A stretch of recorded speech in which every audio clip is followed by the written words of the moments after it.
घटना उन दिनों की है जब इंग्लैंड में डॉक्टर एनी बेसेंट अपने वर्तमान जीवन के प्रति निराश थी और एक सार्थक जीवन जीने की ललक उनके हृदय में तीव्रता से उठी थी।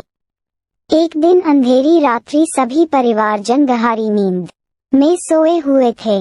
केवल वही जाग रही थी और आत्मा की शांति के लिए इतनी बेचैन हो उठी कि इस जीवन से भाग जाने का ख्याल मन में लाकर सामने रखी जहर की शीशी लेने के लिए चुपके से उठी। लेकिन तभी किसी दिव्य शक्ति की आवाज ने उन्हें आगे बढ़ने से रोक दिया।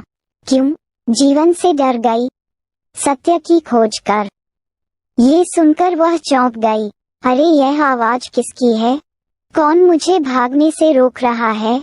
उन्होंने उसी समय निश्चय कर लिया, सार्थक जीवन के लिए मुझे संघर्ष करना ही होगा।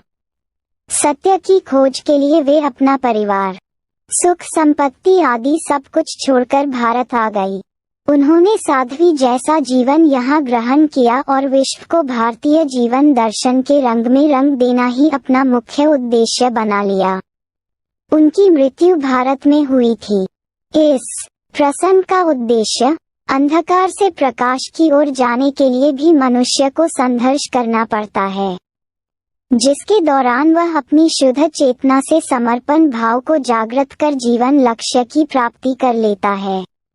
ऐसे संघर्षवान व्यक्ति की ईश्वर भी सहायता करता है, बशर्ते वह सच्ची लगन व उत्साह के साथ सार्थक जीवन के प्रति संकल्पकृत है और उसकी आंखें निर्धारित लक्ष्य पर केंद्रित हैं। जीवन सहज नहीं, एक संघर्ष है। कठिनाइयाँ एवं बाधाएं जीवन के अंग हैं। इनसे भयभीत होकर कर्तव्य पथ से पलायन कर देने का अर्थ होगा अपने जीवन मूल्य को नष्ट कर देना। सत्य तो ये है कि कठिनाइयों और दुखों पर विजय प्राप्त करके ही मानव ने इस भौतिक संसार का इतना ऊंचा विकास किया है। जब कड़वी दवाई के सेवन से रोग का निदान शीघ्र होता है, तब हम अपने जीवन लक्ष्य की सिद्धि में संघर्ष करने से क्यों कतराएं?